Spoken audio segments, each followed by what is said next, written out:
Hey everybody, it's me Amanda with Once in a Wild Wednesday. Welcome back to another Once in a Wild Wednesday. Our company is Once in a Wild, and we bring the zoo to you virtually for free on a live stream every single Wednesday at 6:30 p.m. Central Time. We're located in San Antonio, Texas, so that's why we're on Central Time, of course. And without further ado, let's go ahead and get started.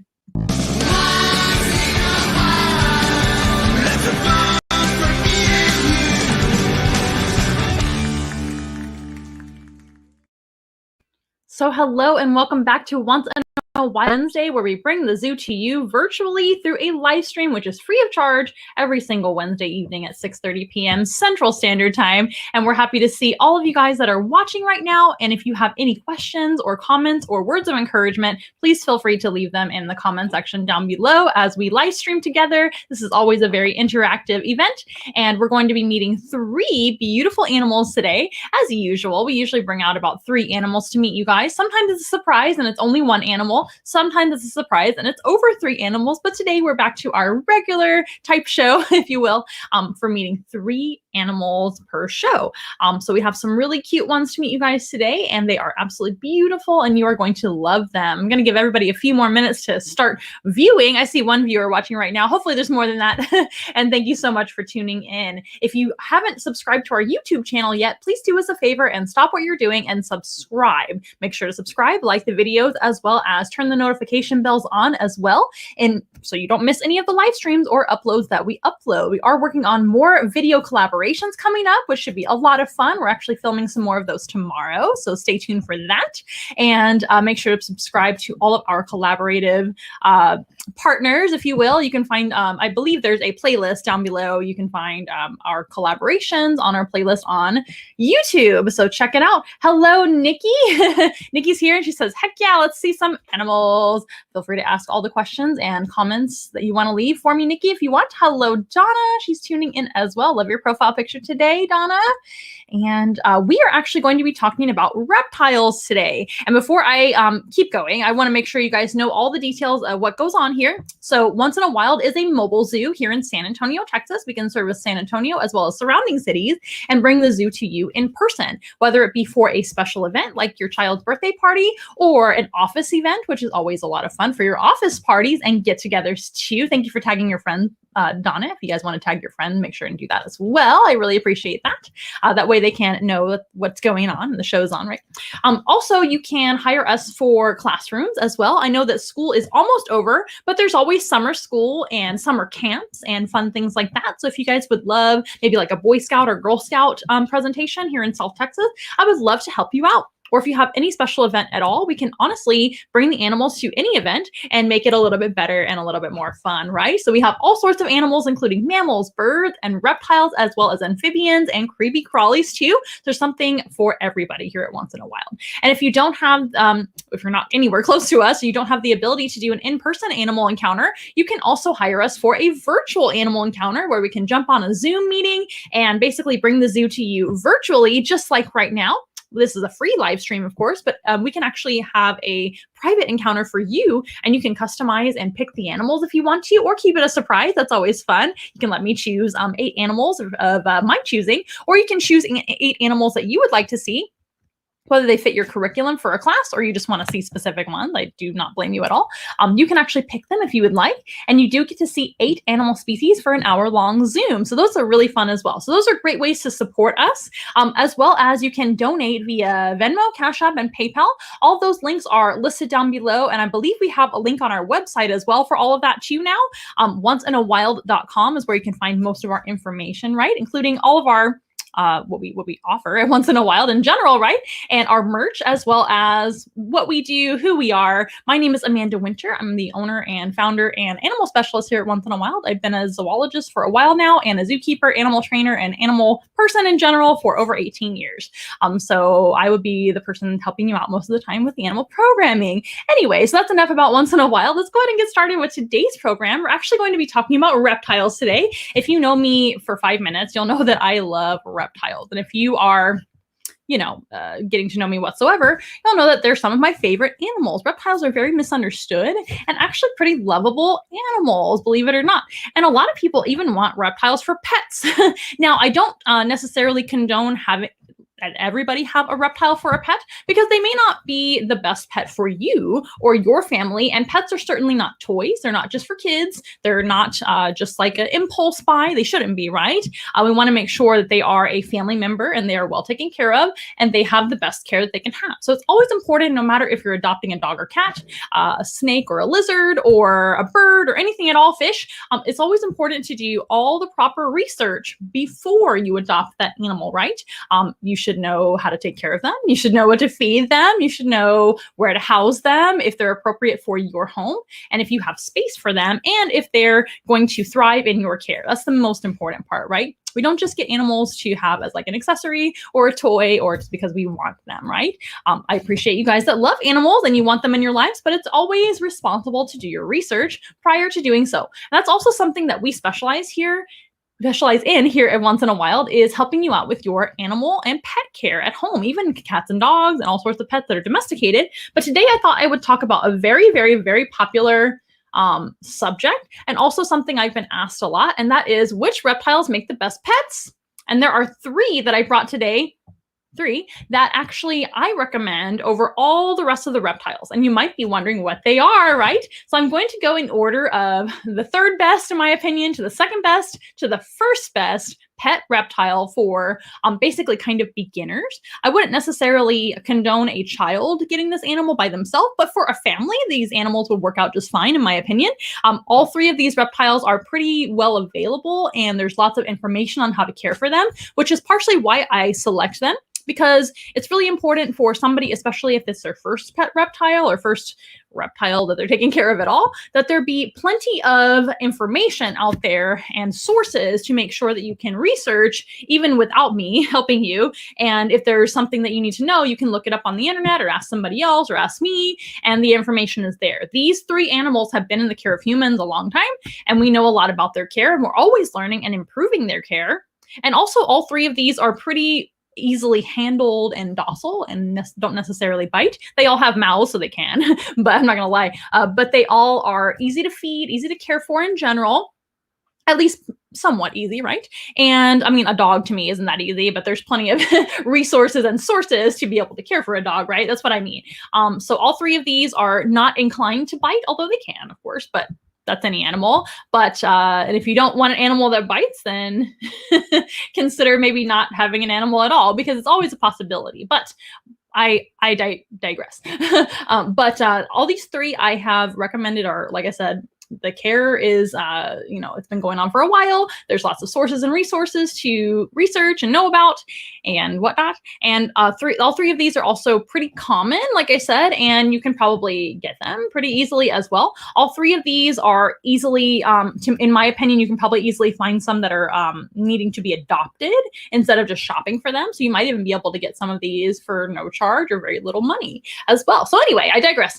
We are going to be talking about three reptiles, like I said. Thank you, Donna, for tagging all of your friends that may want to watch this live stream today and all of our live stream. Thank you so very much. If any of you out there have any other animal loving friends and family that you want to tag, that is very much appreciated. And if you want to ask any questions or leave me a comment down below, please feel free to do so. So this is going to be the third best pet reptile in my opinion. Let's go ahead and bring him out. They're extremely well known in the pet trade, in animal care in general. He's an animal ambassador here at Once in a Wild. He's also a therapy animal. He's also a very popular animal to be held and photos taken with him, and he's extremely famous. So this is Eddie, the bearded dragon. So yes, bearded dragons, I think, for the right family, can make decent pet reptiles. Again, we always do our research. We always want to take the best care of them that we possibly can. We always want to have like a vet in mind in case you need to take them to the vet. I also recommend, especially if it's your first pet reptile or your first pet whatever, that you take them for a wellness exam. At least once, but if not, like at least every other year for an exotic, maybe every year. So depending on what your vet recommends and what the plan of action is for that particular reptile. So if you have a pet anything, you'll want to have a vet on hand that is actually an experienced vet with exotic animals like lizards and etc. So this is a bearded dragon. Eddie is actually a rescue bearded dragon, and it's pretty common that these guys end up as pets, and maybe somebody doesn't want them anymore, or they don't know how to take care of them properly, or they escape. So what happened with Eddie, just so you know what happened with him, if you guys didn't know, Eddie was actually found by, well, somebody's neighbor that I know. And so the woman that I know, I actually know her from San Antonio Zoo. She's one of the reptile keepers out there. She's wonderful. And she has a neighbor, I believe it's her neighbor, who found Eddie on the porch. And I don't know if it was the back porch or the front porch, but I saw the photo and he was just sitting on the porch, lost. And of course, bearded dragons are not from Texas, where we're from. It happened here in San Antonio. Bearded dragons are actually native to Australia. So they are definitely not found here in Texas whatsoever. They cannot survive the cold winters that we have. So he would not have done very well if left outdoors through all those seasonal changes, especially the last winter we had. My goodness, he definitely wouldn't have made it. Plus, they're not really native here, so they can potentially cause damage as an invasive species and things like that. It's not likely with one bearded dragon that he would become a problem or anything like that, but he definitely wouldn't be able to find food very readily, even though they are omnivores and they're very opportunistic, but he just doesn't belong in this climate and he may not know what he's doing. And for sure, he was somebody's pet or something before he ended up in the neighborhood running around amok. So we think that number one, either he escaped somehow, which I guess could happen if he were roaming around somebody's house and they left the door open or something like that. Or maybe it was a child's pet and they had him in the yard and he just left. Maybe they were holding him in the yard and he decided to jump down, like he's jumping down right now. Eddie is a very active bearded dragon, so I could definitely see him scurrying off. Maybe those people didn't know how to ask for help. I mean, who knows, right? He could have been somebody's bearded dragon that was passing through. And so maybe they're not even from around here. And anyway, but or the second possibility, and I'm sure there's many possibilities that could have happened to him. He can't tell us what happened. I wish he could. But the second scenario I can think of is maybe somebody got tired of him and let him free, which is extremely irresponsible. So no matter which type of pet reptile you end up choosing for yourself, if any, and maybe we'll convince you guys that maybe a pet reptile isn't for you today, because they take a lot of work even as a reptile. Not as much as a cat or a dog, but still a lot of work, and they're very specialized. So if somebody has a bearded dragon and doesn't want them anymore, sometimes they set them free, and that's extremely irresponsible. So never, ever do that. If you ever end up with any pet of any sort and you decide that they're not for you and you can't take care of them or for some reason, always try to find them a home. We want to find them a good home that somebody knows what they're doing, right? So they don't end up in the same situation. And that is the responsible thing to do. It's actually not that hard to find somebody to adopt your unwanted pet. So, and I know life happens and sometimes you have to do those hard things. You have to make those hard decisions in order to do what's right for your animal, right? That's what it's all about and what's very, very important. But Eddie, nonetheless, was found roaming around a neighborhood in San Antonio, where we live, right? And that definitely wasn't his home. I mean, he probably belonged in somebody's home, living in a habitat inside, not roaming around a neighborhood where it's unsafe for him. So he ended up being picked up by a good Samaritan, like I said, and ended up with my friend from San Antonio Zoo. And she actually noticed that we were looking for a bearded dragon at the time and offered him to us. And we ended up adopting him, as you can see. Now, before we did so, we actually did a test on him. And I don't mean like a school test. We didn't make him take a sit-down written test. Eddie actually went through what we call, well, what is it called? It's a test for adenovirus. That's just what we did. So we had to test him for a very, unfortunately, not so common, but can be common and can affect some bearded dragons. Bearded dragons are susceptible, at least, let's just say that. They're susceptible to a virus called adenovirus, which there are many strains of adenovirus which affect animals and humans too. However, there's a strain of adenovirus which affects bearded dragons. So since he was going to come and live with us, where potentially we may have bearded dragons in the future, additionally, or we of course are a very hands-on type company. We're an outreach company. We bring Eddie around to many programs where he is touched by audiences and they get to feel how he feels. Sometimes people can hold him in their laps or like in their hands. So we wanted to make sure he wasn't sick, right? Because unfortunately, the adenovirus that these guys can carry and contract is extremely they can give it. It's extremely, what's the word? Guys, I can't think of my words today. It's extremely common for them to pass it on to other bearded dragons. So say if somebody else had a bearded dragon pet and they went to touch or pet Eddie, they could actually give it to their bearded dragon too. So we wanted to make sure he didn't have that first. So luckily he was negative for the adenovirus, hooray! And we were able to adopt him safely into our collection, and he could be a wonderful animal ambassador. As you can see, he's a very active bearded dragon too, very, very healthy. A lot of bearded dragons are a little overweight sometimes, or they're just not very active. They have like, you know, metabolic bone disease and all sorts of things can affect them. That is actually the only reason I would discourage somebody from getting a bearded dragon, is they're actually susceptible to different diseases and ailments, unfortunately. So, but if you do everything correctly and you have a healthy bearded dragon, you should be good to go as long as you take care of them. So bearded dragons are susceptible to a few things. Adenovirus is one thing, which they get from other bearded dragons. So it's really important, never, ever, ever to keep bearded dragons together, because if one has it and you don't know it, they could be giving it to all the rest of your bearded dragons that live with them. Also, bearded dragons really don't belong living together in a small space. They can live in a great big giant habitat out in nature, but they have a lot of space. And typically their habitat is going to be a territory with one male and lots of girlfriends in the same territory, and they will chase away and fight other males almost to the death sometimes. So it's really important to keep them singly, all by themselves. That's what they prefer anyway, and most reptiles are like that. So it's actually a little easier. They don't really crave that affection from another bearded dragon or anything like that. He likes to have his own space, especially Eddie. Eddie is very sassy if he sees other lizards, so we don't keep any other lizards with him. But it's also important for cross-contamination prevention. So if you have an animal that's sick with anything and you have them together, you're just asking for 2 or 3 or 4 sick animals, right?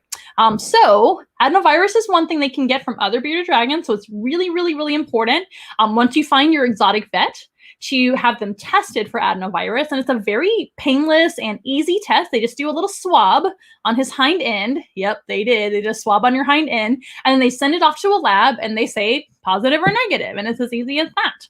And you will know then. And if they do have it, unfortunately, there's no cure, but they may just be a carrier that just has it and they may never have symptoms. You might have still a healthy animal for the rest of their life, right?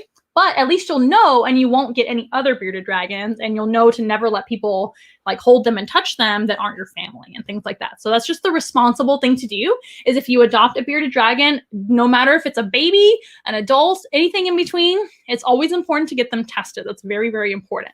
Another thing that they're susceptible to is metabolic bone disease, or MBD. That is something that they can get, and it's extremely common with these guys when they don't have the proper lighting and they don't have the proper vitamins and minerals or diet. That is basically a lack of calcium and causes their bones to become very soft and in different shapes that they shouldn't be, and it causes them to be extremely less active. As you can see, no MBD for him. He's crazy active. He's a very healthy bearded dragon and a good body weight as well. He's very, very healthy. But a lot of them are obese, fat, or they have MBD, and that causes them to have a lot less exercise and become even more obese, have, less muscle. What do you call it? Where your muscles kind of atrophy and things like that. All of that can happen with bearded dragons, unfortunately, when they're not cared for properly. So if you are adopting a bearded dragon from another source, you want to make sure and take them to that vet and get all of the good advice that you can on diet and vitamins and what you should be doing for them, lighting, all of that.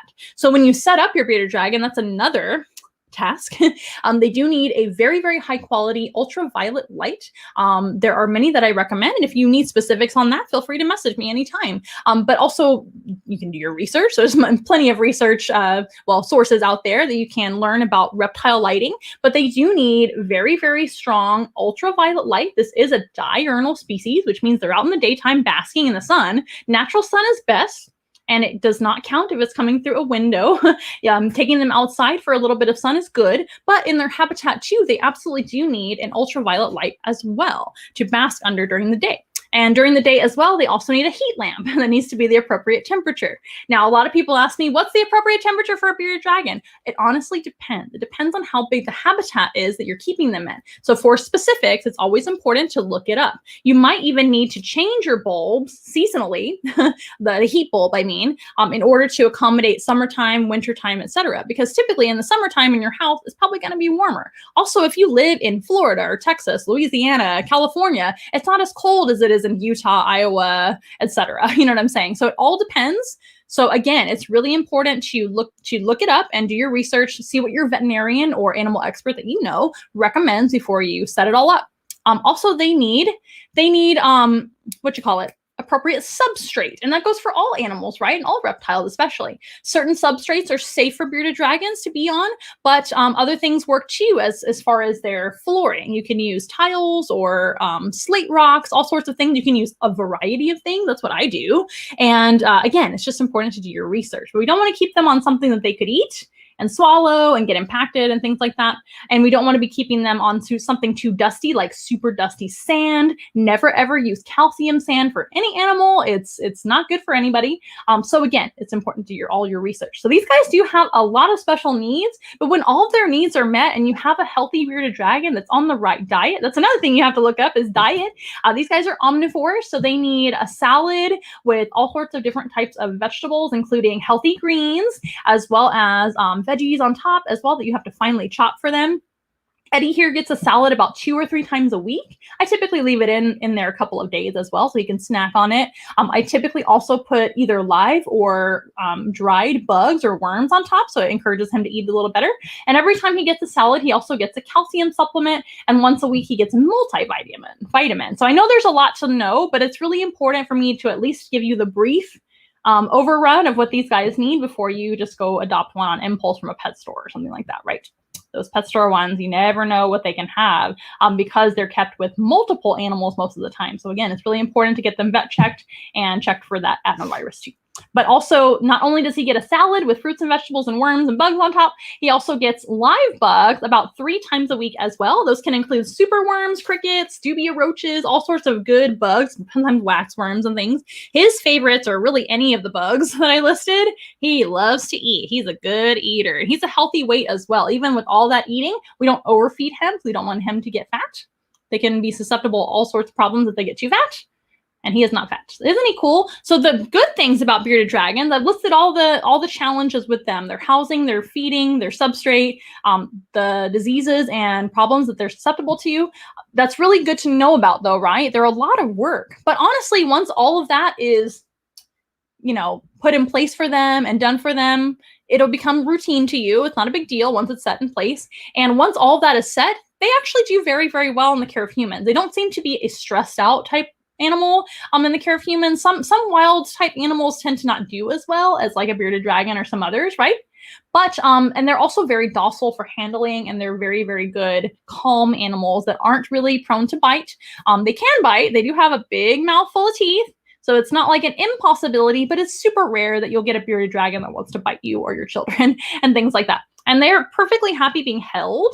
And they're very smart. They can develop a relationship with you. They can be quite cuddly sometimes. Eddie's not the cuddliest bearded dragon, but I'm okay with it. I actually really like his plucky personality and his activity. That tells me that he's doing good and wants to run around and be a wild animal. But as you can see, he's not he's not mean to me or anything like that. He just wants to move around. That's actually very, very good for them to get their exercise. So I do not recommend as well. You'll see a lot of like bearded dragon Instagram videos and TikToks and things and all sorts of YouTube videos with people holding them all day long. I don't necessarily recommend that. I think your reptile can be held, or your bearded dragon, let's just be specific. Your bearded dragon can probably be held for a few hours a day, maximum, but they're great for that. But honestly, like, you don't have to hold them every single day.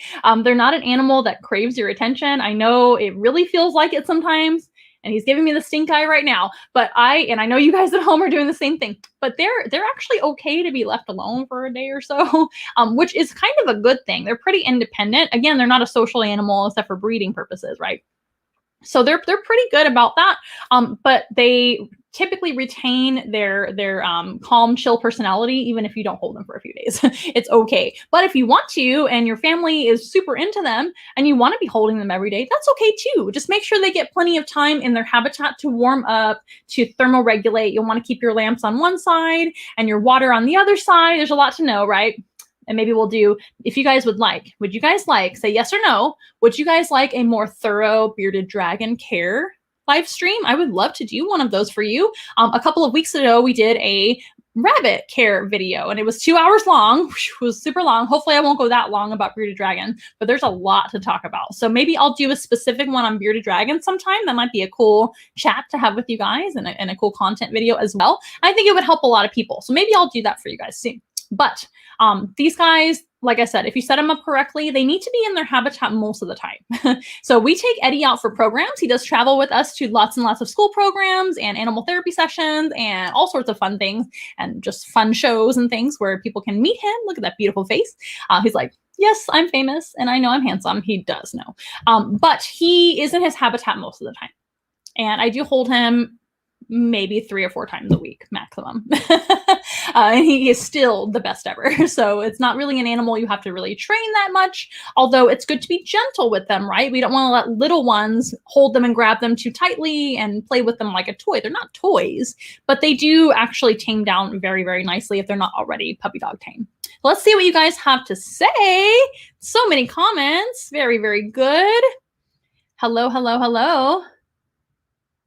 Oh, thank you. Thank you for checking us out today. And if you want to check us out in the future, we're here every single Wednesday evening at 6:30 p.m. Central Time. Same place, same time on YouTube and Facebook every single week. Unless there's some reason I'm not, and I'll let you know. But yes, thank you so much for checking us out today and next time if you do. Cool. Thank you very much, Ricardo. And Ricky as well. Let's see what else you guys have to say. I want to make sure and address all your comments and questions here. Are bearded dragons venomous? No, they're not. There are a few lizard species that have true venom. Bearded dragons do have saliva. And fun fact, we all have saliva, right? Most animals have some sort of spit or saliva. And saliva does have enzymes in it, no matter who you are. You out there, you have enzymes in your saliva, and your saliva does help to break down food. And that's essentially what venom is in the extreme version of like a snake's venom or a Gila monster, bearded lizard, or Komodo dragon, or even some other monitors are actually considered venomous now. Wow. That is their saliva. So we all have a little bit of that, but bearded dragons don't have a significant amount of anything to be considered venomous. So if they bite you, and you get bit, it's just going to hurt a little bit, but you're not going to be envenomated and you'll be fine. And again, that's super rare for them to be an animal that would want to bite you for defense, unless you are really, really hurting them or mistreating them in some way. And I imagine that they would just try to get away from you before actually biting you, right? Let me see. Contagious? What's contagious? Oh, contagious. That was the word that I was, yeah, it can be contagious or it can cross-contaminate. Yeah, thank you. I get your comments very late, as you can see. So here is how you can donate on our website. Go to the bottom of our website and click on the yellow button labeled Donate to Once in a Wild. And we even have a Amazon wish list. I actually updated our Amazon wish list, and thanks to everybody that have already donated items and donated period to Once in a Wild. We greatly appreciate it, and we thank you so very much for your support. Every little bit helps, and we are a company that relies on your support 100%. So thank you so very much for watching today, for sharing the videos, for subscribing to YouTube, for following Facebook, and following all of our social media. A lot of things to say, but I'm very grateful. And the Amazon wish list, thank you so much for the items. Eddie appreciates it, and all the animals do as well. Don't you, Eddie? And you're back. And I know you guys love bearded dragons. You have a bearded dragon as well in your class, I know. So here's the actual donate.onceinawild.com, you guys. Yeah, go to that. If you want to donate. If you can't, that's totally fine.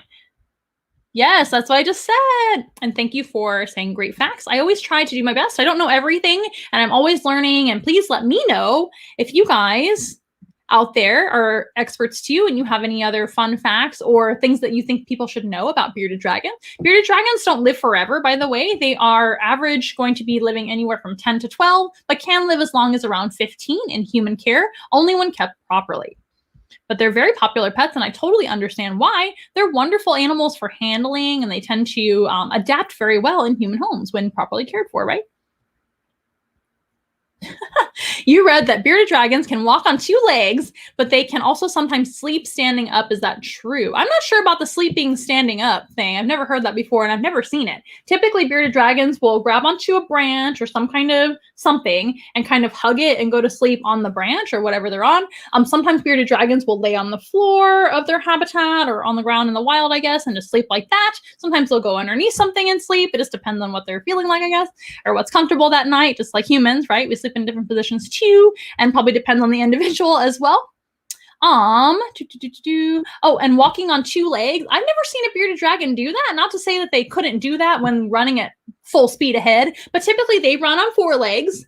That's typically what you see at bearded dragons anyway. And the animal you may be thinking of is a frilled dragon, which is another native lizard in Australia, which can get running and run on two legs. It's really cool. And they actually have a big frill. It's just like the Dilophosaurus in Jurassic Park. But I should say the Dilophosaurus is like the frilled lizard, because the Dilophosaurus, there's no proof that they actually have the big frill on the neck. That came from inspiration from the frilled lizard in Australia and New Guinea. They're one of my favorite lizards. They're really awesome. So it's kind of like a bearded dragon with a skinnier body, longer tail, and they have a skinnier head, and they have those frills that they can flare when they open their mouth.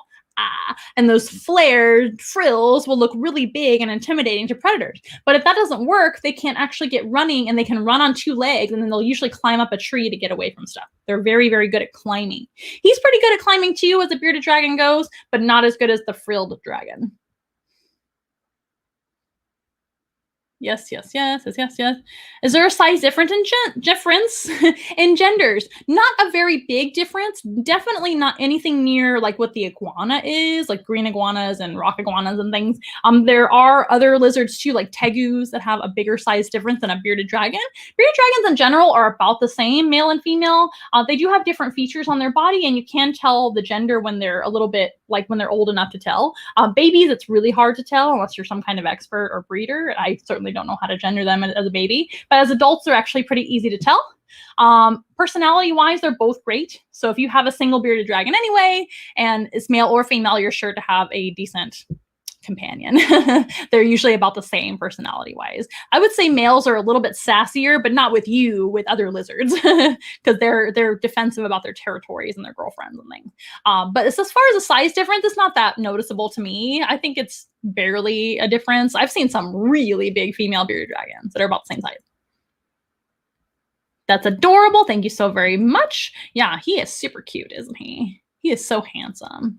What about them waving? That's a great question, Nikki. Yes, bearded dragons do use body language to communicate, usually with one another. I've never seen a bearded dragon wave at their owner, but bearded dragons will actually wave as a peace symbol, peace sign. It's like waving the white flag. So what usually happens with that is, well, there's a couple of different scenarios that a wave would make sense for them, and they really do wave with their arm. Look it up. Bearded dragons, like I said, they have their own territory in Australia where they're from, and they'll typically guard their territory from other males, right? The male is in charge of his territory, and he lets females come on in. He's like, come on, ladies, and he'll chase away the other males. And how he'll look really intimidating is by standing up very straight with his two arms planted on the ground, stick out his beard. His beard might even turn dark black. His body might have black markings too. That usually means like, hey, I am angry at you. Let's fight. And if that other bearded dragon does not want to fight, he will wave. He will do a little wave.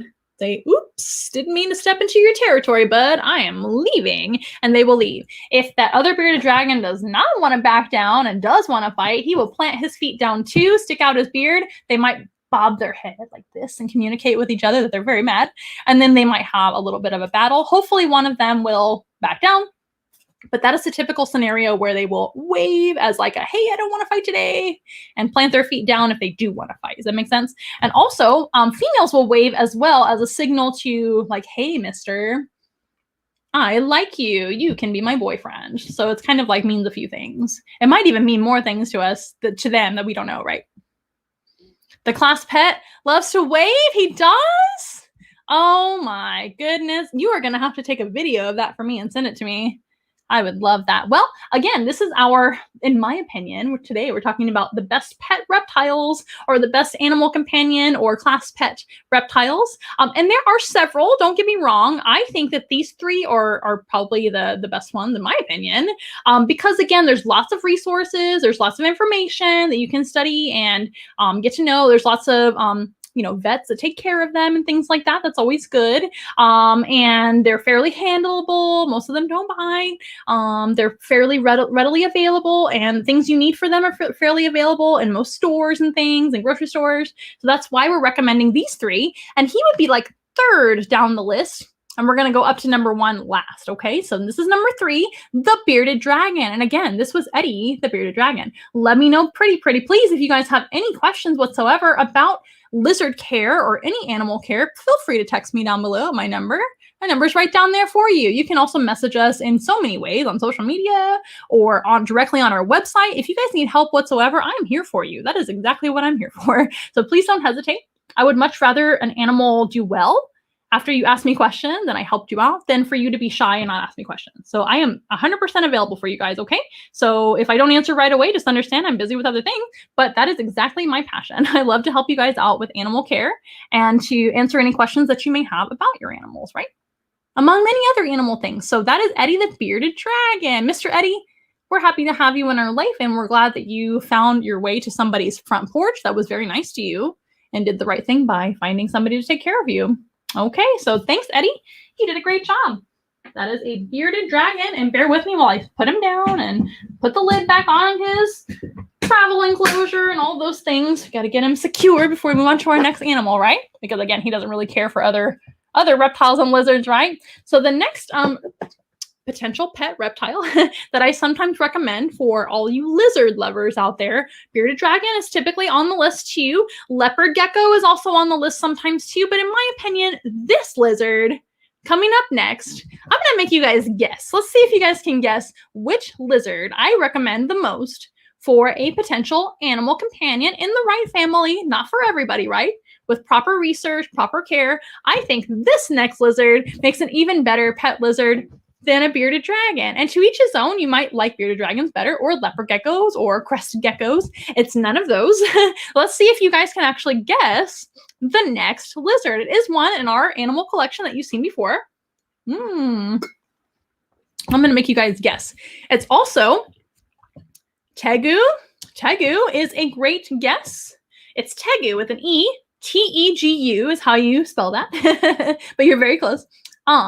But that is a great guess. I think tegus make okay pets for the right people. I don't think tegus make good pets for most people though, because tegus are great.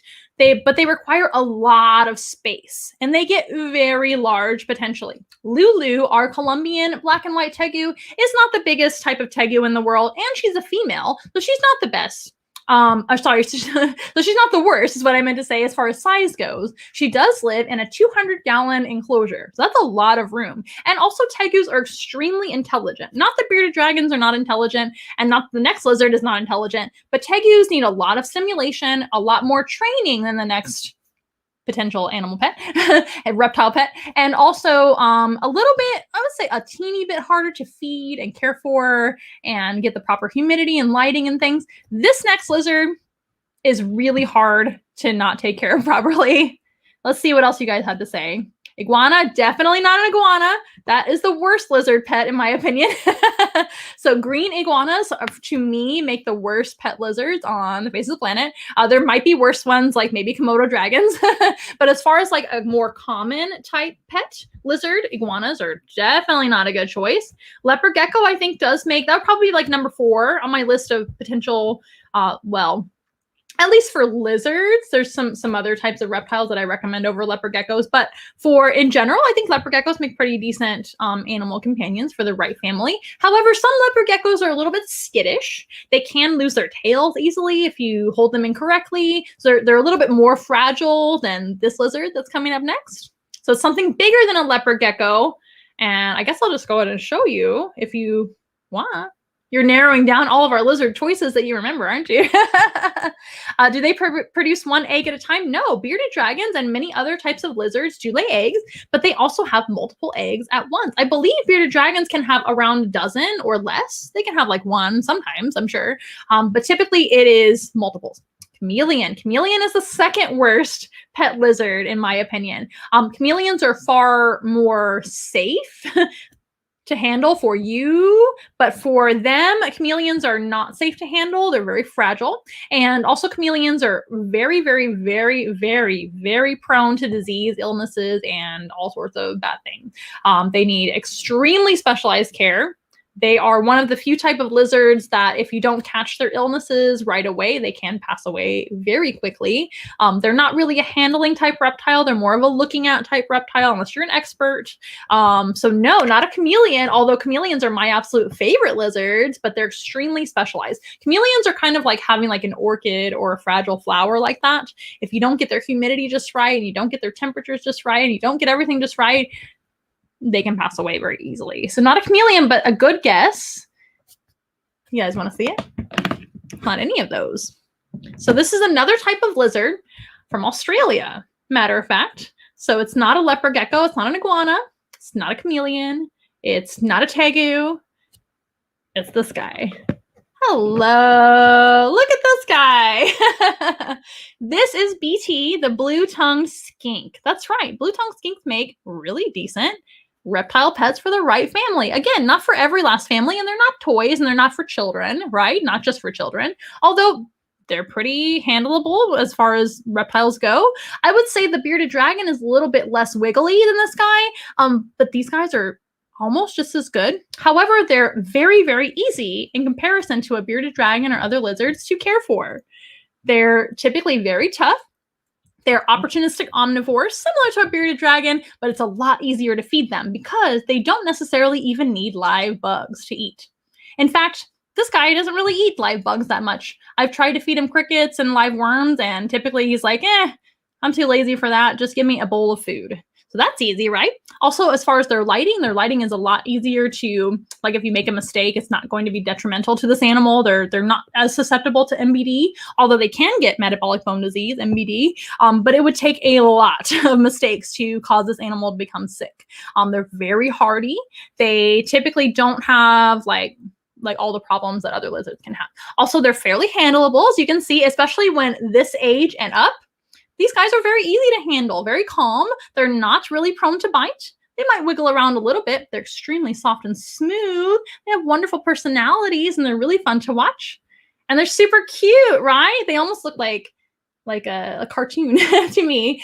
They're a lot smoother than a bearded dragon too, although that doesn't really matter as far as their ability to be a pet, right? So as far as pet reptiles, this is one of my favorites to recommend. And a lot of people don't think of a blue-tongued skink, at least nowadays, because bearded dragons and leopard geckos and other ones have become more popular for some reason. These guys used to be available very, very readily, but since they have become less available in the pet trade and more expensive, I think that has become, less common to see them in the care of humans, which is a shame, but I think it's going to go back up again. So those things kind of go in waves.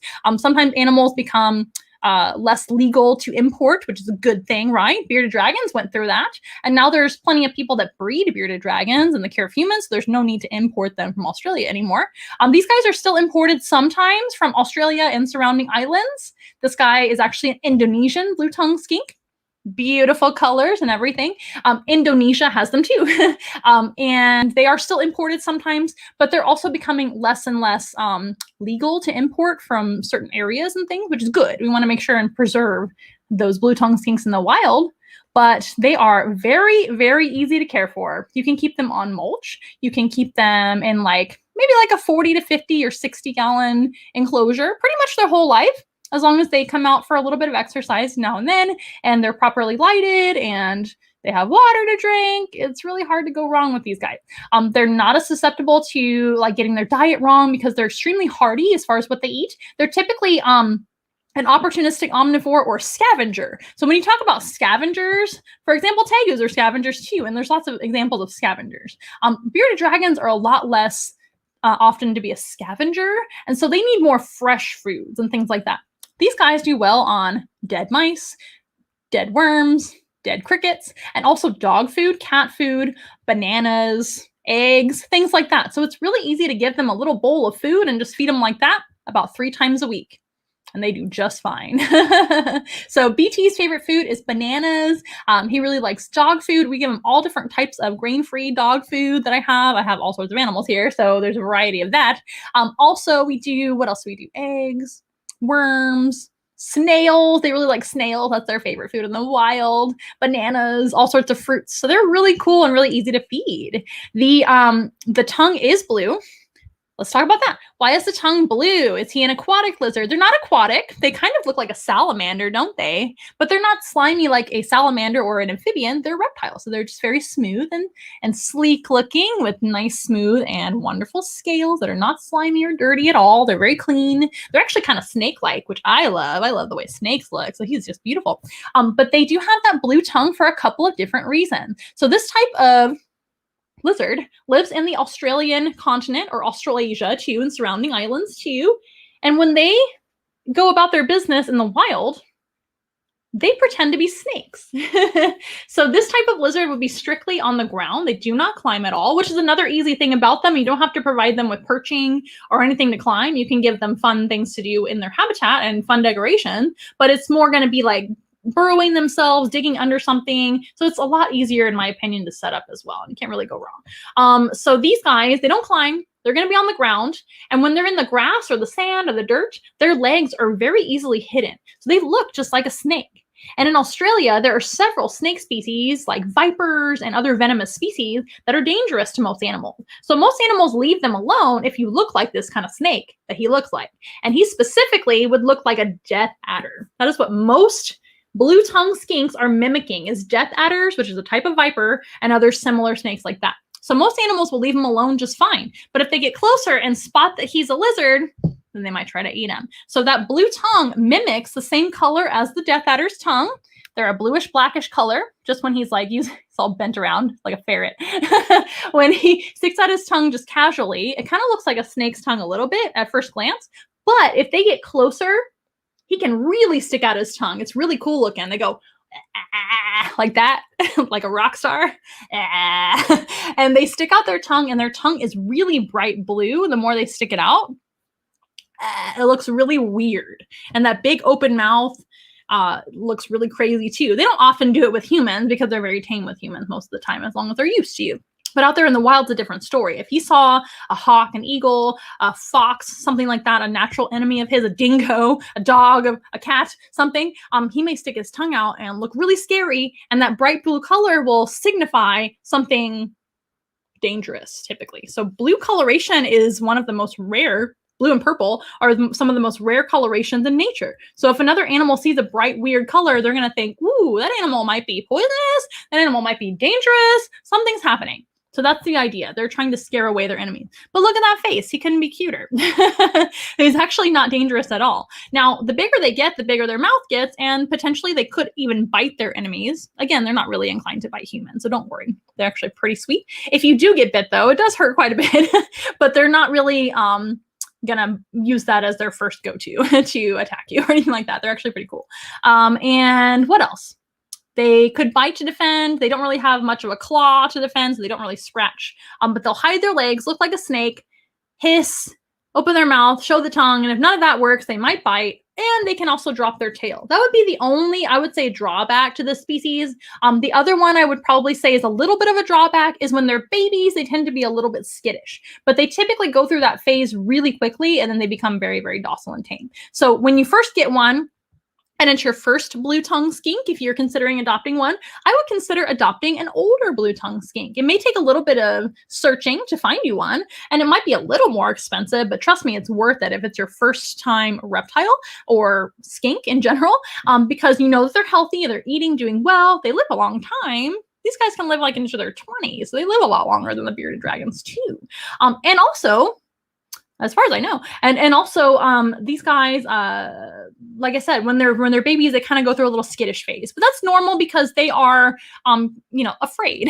Anything that's a baby typically is a little bit more skittish than as adults, but when they're adults, they're great. And he's not even an adult yet. He's actually pretty young. He's only a few years old. Look at him. He's so cute. So he's like halfway grown. These guys can get about twice as big as this, which is also a really cool thing about them. So they're a little bit, I would say, longer than a bearded dragon when full grown, or adult size, I should say. Not really full grown because they never stop growing as a reptile. But as far as a bearded dragon, they don't get as long as the blue-tongued skink, but they're still a comparable size. So they're a very manageable size. They're not tegu sized or iguana or monitor lizard size. That's another very manageable thing about them is you can keep them in a 40, 50, 60, 100-gallon tank if you want to, but no bigger than that is necessary, right?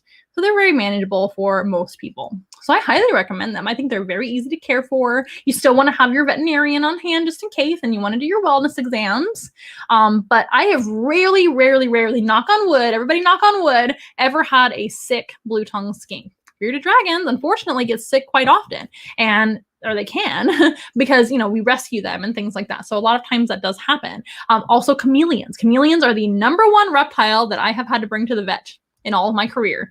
Chameleons. Don't get a chameleon. Iguanas are pretty hardy, but they're just not appropriate pets for most people. Monitors as well. Monitors, tegus, iguanas, all those are more advanced. Blue-tongued skinks, bearded dragon, and I would say leopard geckos are pretty decent pets for the right family, doing your research, doing them right, making sure to take the best care of them. If you can go up to 100 gallons and give them a huge home with lots of stuff to do in it, great, as long as they have the right lighting and heat. Again, it's really hard to do these guys wrong. They are very hardy. They hardly get sick. I highly recommend. Would buy again. If I were giving a rating, it's a 10 out of 10 for this lizard. They are fantastic. It looks like a snake. Yeah. Another thing about these guys is it's hard to tell the gender on these guys. So we are guessing boy, but we don't know. Sometimes they call it a girl. I don't think he cares. BT is a pretty gender fluid name. BT stands for blue tongue. It also stands for one of the musical artists that I like as well. It's hard to tell the gender. So if that bothers you, you know, maybe a blue-tongued skink isn't for you. Even breeders and experts have a hard time telling the difference as far as I've heard. They're not really dimorphic in any way. Let me see. Kids love him. Did you mean the skink or the bearded dragon or both? So shiny. Why is he so shiny? So they're mimicking the snakes. So they look very snake-like, right? That is what they're trying to do. They're trying to look like those vipers that are also very slick and smooth. Not every viper, not every snake is smooth, right? Some are rough, like rattlesnakes and things, and some other vipers. But these guys look very snake-like traditionally. So that is the idea. They're supposed to look like a snake. Just making sure all your comments and things. Thank you so much for commenting and leaving your questions. That is so lovely. Are they native to a particular region of Australia? Good question. So the skink, the blue-tongued skink lizard, and other skink species. In fact, we even have skinks in the United States. They're just much smaller than this. Most skinks that you will find in the United States are very small, and they will be hiding underneath the leaves, underneath the grass, on the ground, and you might have seen them before and not knew that it was a skink species, but they're all over the place, including all over the world. But the blue-tongued skink is one of the largest. They're the second largest type of skink, and there are different subspecies of the blue-tongued skink all over Australasia. So there's some in the islands surrounding Australia, like around the edges of Australia, north and around it, and also throughout the Australian mainland. And they're pretty much everywhere. They're very common. Certain subspecies are doing very well, and certain subspecies are becoming less numerous. So that's why there's now limitations on what they can import and the laws surrounding all of that, which I think is a good thing. It's always better to have a captive bred animal anyway, if you are adopting one, or adopt one that already needs a home, right? We don't want to be supporting the importation of those reptiles if we can avoid it, especially when they're becoming more scarce. That's not good.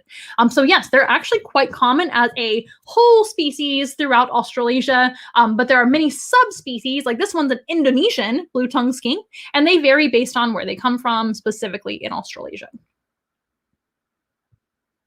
They not only look like a snake in coloring, but also in length. Yeah, the adders and the vipers that they actually mimic, and remember, this guy can get bigger. They are around the same length and size, and even color, pattern, everything. That is called mimicry, right? Many animals will mimic other animals in order to scare away their predators and enemies. Pretty cool. Both, yes, excellent. I don't think he wants to stick his tongue out either. So they don't tend to do that unless they're curious about something or if they're scared. Look at that. But he did wink at you guys. That's pretty sassy. I'll stick my tongue out when I want to. He is so cute. I think they are fantastic lizards. They're actually one of my favorites to hold and teach about because there's so much to talk about with these guys, and they're wonderful and very gentle, easy to handle. They don't have big claws like an iguana. They don't really bite very often like some other lizards, and they're not as wiggly as some other lizards too. I think they're fantastic, aren't they? And they have beautiful reddish brown eyes. How could you not love this beautiful animal? Some people don't like lizards, and I don't know why. Why don't they like you? Not you guys, right? You need a cat to come around and make him nervous to show the tongue. Of course, we don't want to scare animals, but I appreciate the joke. Love the wink. Me too. All right. How long have I had him? I've had BT since he was a little baby blue-tongued skink. He was actually the runt of the litter that I saw there. He actually came from a breeder, and there was a whole bunch of babies from that litter, and I picked the tiniest one, and I also picked the one with the best personality. So he was the calmest one, he or she, right? He can be whatever he wants to be these days. BT was the tiniest and the calmest, so I picked that one. And BT also, I didn't know this when I first picked him out, he's got a little kink in his tail, which is kind of cute, actually. It doesn't hinder him at all. It's just a little wave in the tail. For whatever reason, sometimes when you get runt animals, they do have little special things about them like that. But we love them anyway, right? It doesn't hurt them whatsoever.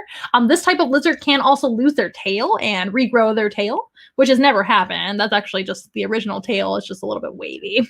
But most people don't even notice it because it's very, very subtle. But that's something special about him or her that I noticed in the last few years. And also this one, let's see, it's been like 4 years now that we've had BT. It's around 3 or 4 years old. Yeah, I can't believe it's been that long. I have to look back on the day that I got you. Maybe it's been 3.5 years, something like that, but around that. Well, I didn't bring any treats today, but next time I will try to bring some food. That would be really cool to see the blue-tongued skink lizard eat on the program, wouldn't it? Or maybe I'll take a video for you guys and you can see that. There is, if you guys have TikTok, I know TikTok's not for everybody, but if you guys have TikTok, there's a really cute TikTok video of BT eating on TikTok. So if you want to check that out, you certainly may. And our TikTok link is on our website. And we're at Once in a Wild Zoo on TikTok.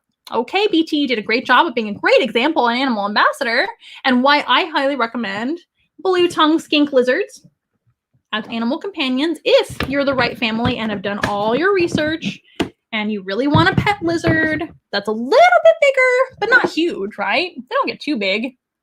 Not like a monitor iguana or tegu, and maybe not as tiny as a leopard gecko or a crested gecko. I think crested geckos and leopard geckos also make pretty good pets. So if I were to pick like 5 pet lizards for you guys to recommend, let me see. Number 1, blue-tongued skink. Number 2, bearded dragon. Number 3, leopard gecko. Number 4, crested gecko, I think.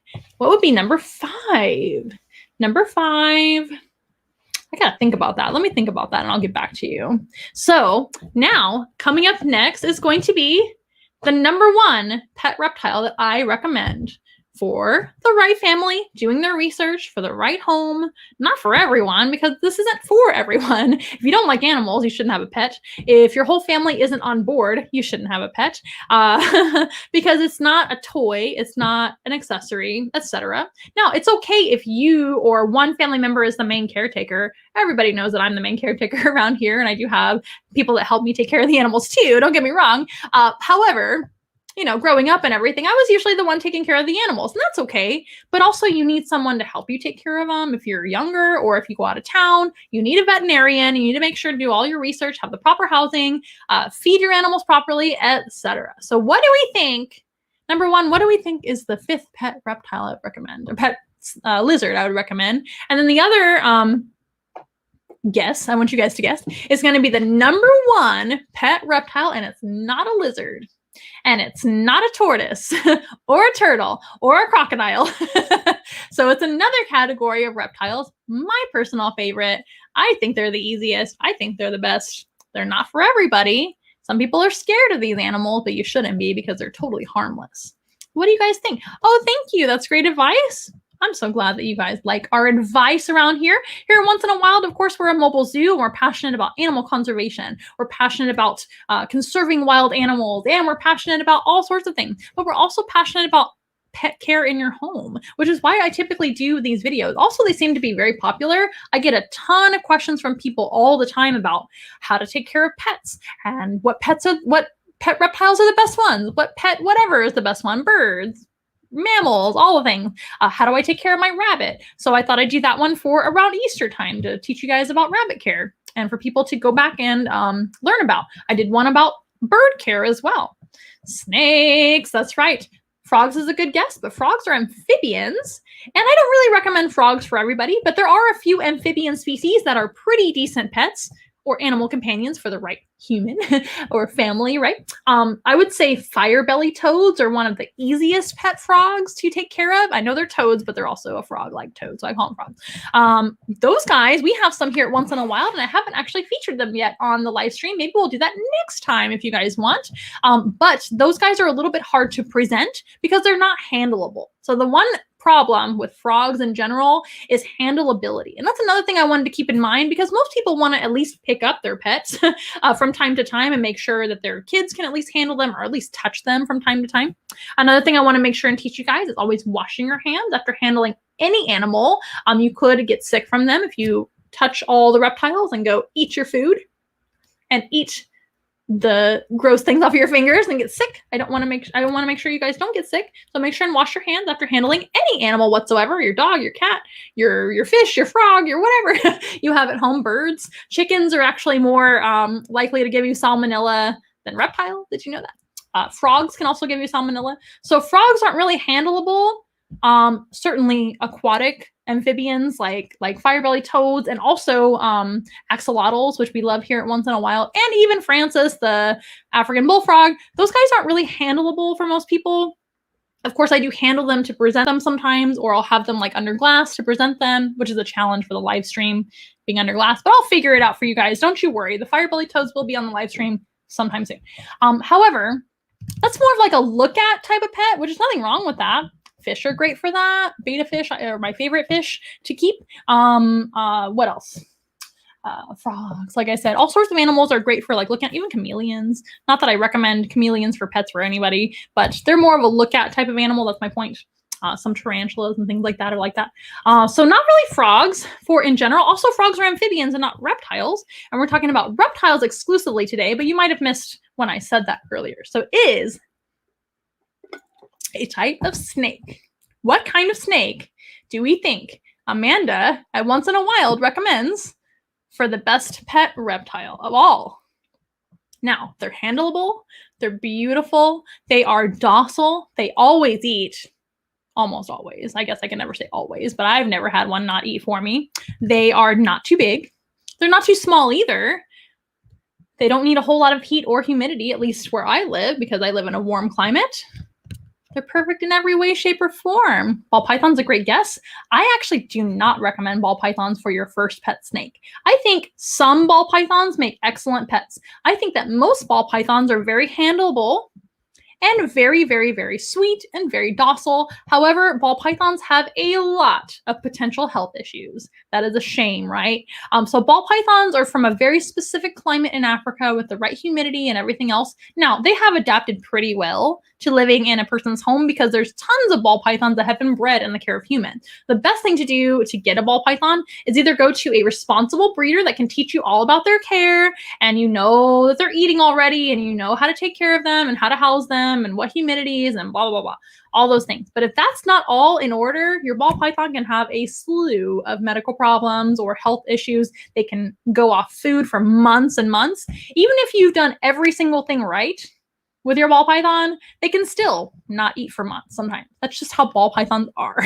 So for a first-time snake person, that's very, very hard to go through and you don't know what to do and etc.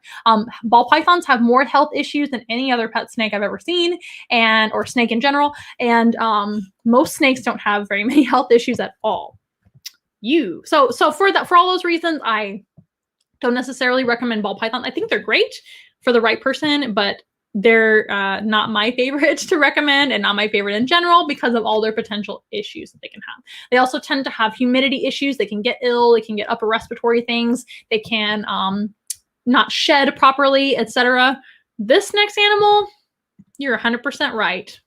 It's a corn snake. Corn snakes are the #1 recommended. Woo! As I throw the lid. But she didn't even flinch, which tells you a lot about corn snakes. They're great. This is going to be Harley Quinn, the beautiful juvenile-sized corn snake. Yes, that's right. Corn snakes, in my opinion, make the best pet reptiles of all. As long as you're comfortable with snakes, as long as you don't mind feeding rodents to your animals, you do not have to feed live rodents to these animals, though it can be what we call frozen thawed. So many reptile stores and pet stores, even like Petco and PetSmart and all sorts of pet stores, they sell rodents in the freezer and you just thaw them out, totally thaw them. You don't ever feed them cold or frozen to these animals. But once they're thawed, these guys will go to town and eat whatever you hand them. They are fantastic. Also, snakes only eat about once a week at this size. Once she gets a lot bigger, because she can get about 2 or 3 times this size, which is still not a very big animal, to be honest with you. Corn snakes don't get any larger than 6 foot, and that's a huge corn snake. So most of the time they're around 5 foot when they're adults, and they're not very weighty. They're never very thick and heavy.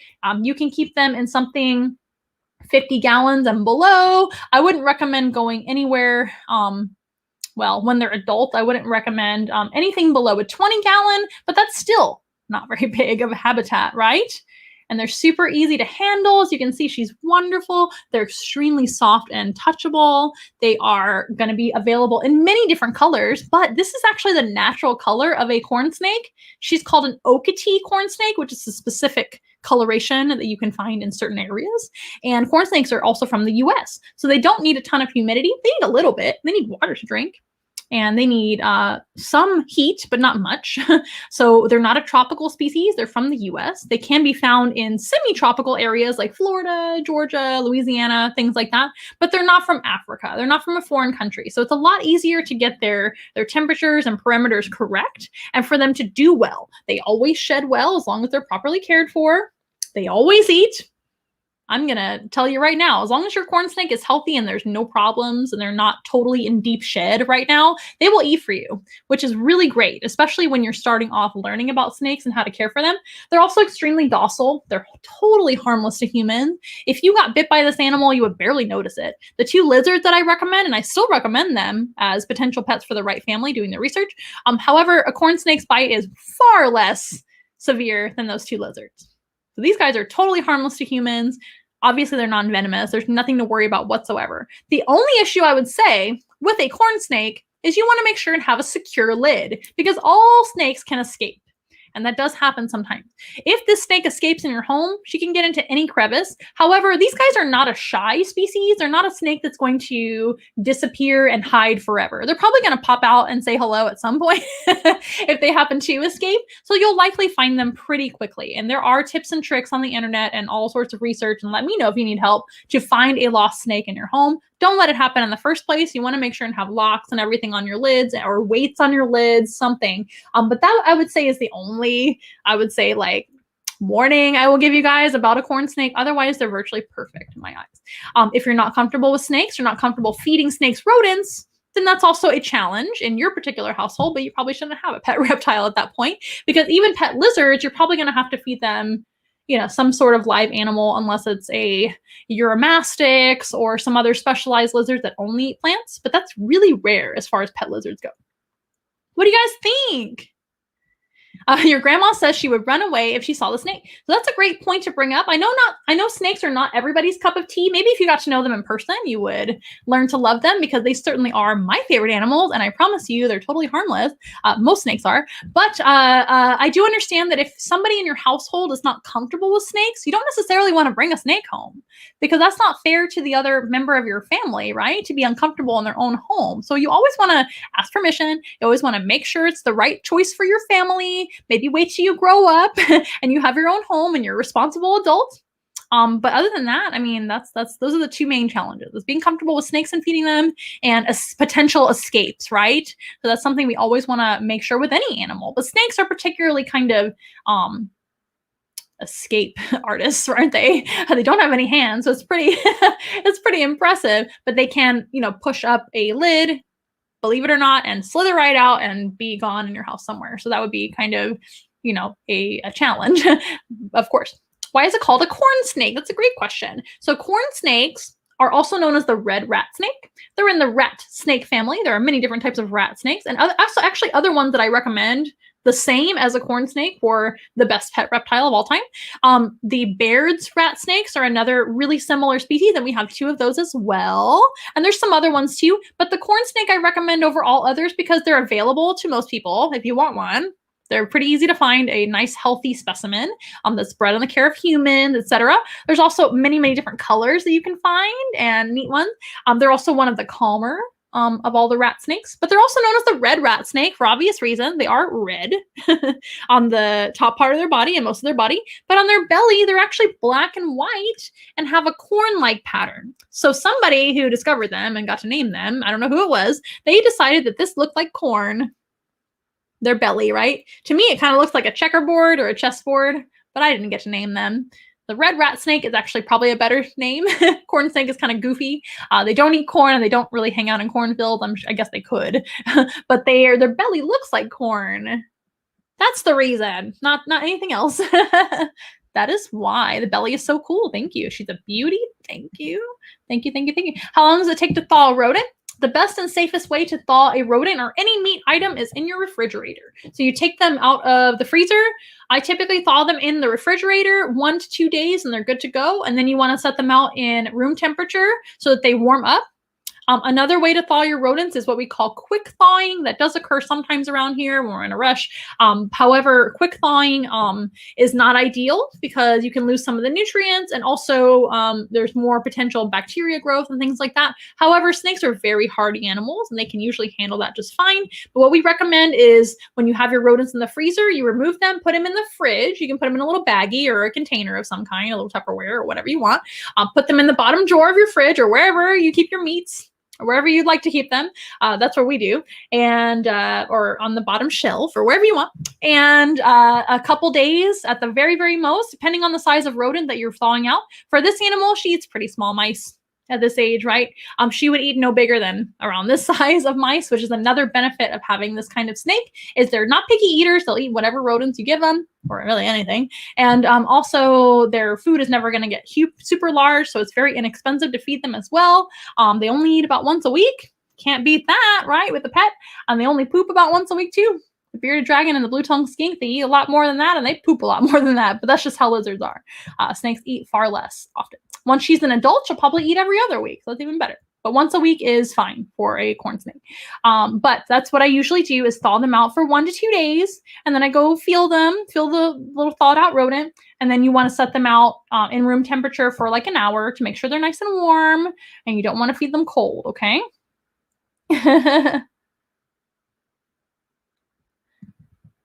See, this is why this is perfect. I don't like reptiles, lizards, that the whole family of animals, reptiles in general, right? But I like looking at them from a distance because they are beautiful creatures. Thank you so much for doing these. You are welcome. That's part of the reason why we do this. We love to educate everybody about animals you might be a little bit nervous about, right?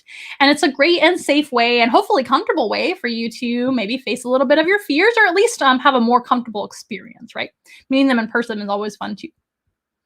Looks like a game of Tetris. We should call her the Tetris snake. That's a great word, or a great comment. I love that. You thought that they were in cornfield. Not to say that they couldn't be in cornfield. I'm sure that occurs because there's definitely sometimes rodents in cornfields and things, of course. But that is not the reason. Their belly looks like corn. All right. So that is my recommendation for 3 options for pet reptiles if you guys are ever interested. If you guys are ever interested in any type of exotic pet, please reach out to me or your maybe you have another animal expert in your life, please ask them. Make sure they have experience with those animals or can at least reach out to somebody else that has experience. I don't know everything, you guys, but guess what? I know a lot of people. I have a big network of my peers that are zookeepers, animal trainers, reptile keepers, reptile breeders, all sorts of people. I make friends with everybody that I can get information from because it's really smart to do that, right? And I appreciate anybody's company and friendship that has things in common with me. So I have a huge network of people. If I don't know, I will find out for you and get you the best answer that I possibly can, or connect you with somebody else that may know better than me. So if you ever have interest in anything like that at all, reptiles, exotic mammals, exotic birds, anything at all, you need advice, let me know. That's what I'm here for you guys. And I never charge for that sort of thing. I would rather help you take the best care of your animals that I possibly can. And watching these live streams is one way that you can learn, but also going to the rest of our content, checking us out on our website, etc., sharing our information with other people that are maybe thinking about these things. That helps the animals and that helps us as well. But mostly the animals. That's what we're trying to do. That's what our passion is. That's why this matters to me, is we're helping the animal. That's what matters, okay? So I'm glad you love the show. It has been a pleasure being on here. We hope to see you next week, same time, same place, Once in a Wild Wednesday, every single Wednesday at 6:30 p.m. Central Time. If you enjoyed the show and you want to donate to our little zoo and help Harley Quinn, Eddie, and BT, and the rest of the animals, right? You can donate to the options down below. You can also go to our website and donate, like I said before. All the links are down below for you, though, if you have a specific way you'd like to donate, including Amazon, Venmo, Cash App, and PayPal. And you can also book your own animal encounter, whether it be virtual or in person. Please make sure to book as soon as you can, because we are filling up our calendar all the time, which is fantastic. But let me know how we can help, and that helps us out as well. So we would love to see you next week. And I guess we'll say goodbye if I can get to the button. Okay, you guys, have a wonderful rest of your week. We'll see you next time.